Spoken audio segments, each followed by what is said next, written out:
as our good friend, the late, great Stuart Scott would say often, don't hate the player, hate the game. Hinkie got a set of rules. This is how it works. And he thought, okay, Sixers fans, this is what we're going to do. You're talking about the game. I'm talking about something far deeper than that.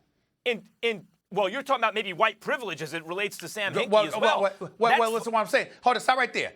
Absolutely, which I have stated on numerous occasions. Sure. So why do you keep bringing up the rules when I'm talking about white privilege? Because that's where I went.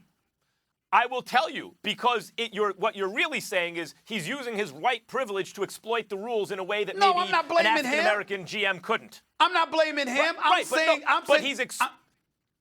Answer me this one question, Max. Do you know of any African-American executive in the history of professional sports that had a license to lose and would have kept his job into perpetuity if not for the commissioner getting involved and saying the fourth largest market in the United States of America can't go out there and lose on purpose like this? Do you know of anybody else, any African-American who would have been in that position? No, I said no. I said no 5 times, and I've said no when you brought that up in the past. But my point is, as it relates to that privilege, is not that others should abandon that privilege. It's that everyone should be so privileged. In other words, there shouldn't be things keeping or restraints on anyone doing the best possible job they can. So once we've okay, and it shouldn't. You're saying it does, and I'm saying I agree with you about that point. We do know it happens, but it didn't happen to Hinkie until eventually it did. Until the league got involved and said, yes, we know these are our rules, but we think you're exploiting them too much. Hey, Adam Silver, change the rules if you don't like the way he's exploiting it.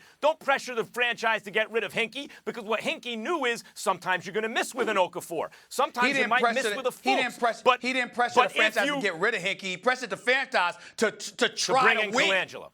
To try to win. No, he pressured the franchise to try to win.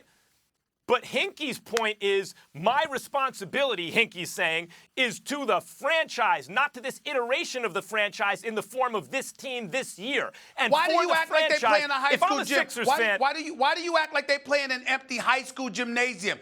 You ask people to patronize your product. The point is to go out there and lose. And I'm saying, yes, they do. But I'm asking you a question. You actually think it's okay to literally advertise that you're losing on purpose? You really think that's cool? Yep. All right, then we have nothing to talk about. Then we have nothing to talk about. I have nothing else to say.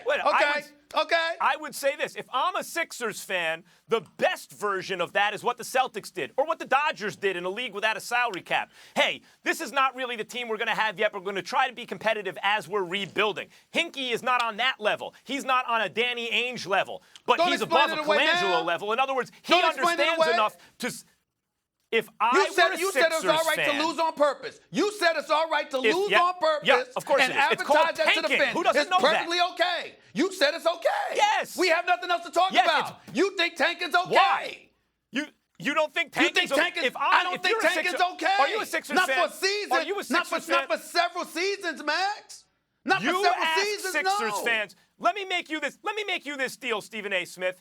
You could either be knocked out in the first round of the playoffs for 5 straight years and never have a chance at a championship, or you could lose and stink for 5 straight years and wind up with Simmons and Embiid. What would you prefer? Because I'd rather have Simmons and Embiid. Don't throw that analogy in there. Add a little caveat to that.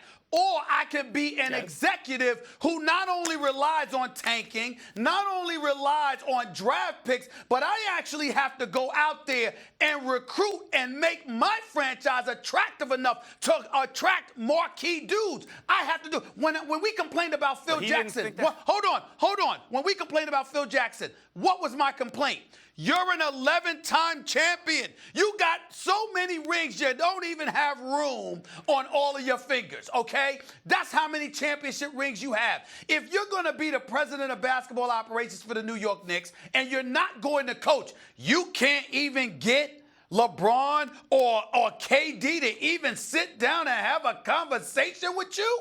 That is atrocious. You have to, not just as in terms of picks, not just in terms of cap space, you are supposed to go out there as an executive and recruit as well, which they didn't have an obligation to do under the Sam Hinkie regime. That is a fact. A lot of times, people who think like you as GMs mire their teams in mediocrity because they go after the best available free agent who's good enough to get him in the playoffs. Now they have cap problems. Jerry West, now they're not getting top draft picks. Now they're not getting top draft picks, and they don't have money to sign the real superstar free agents who don't want to play with them anyway.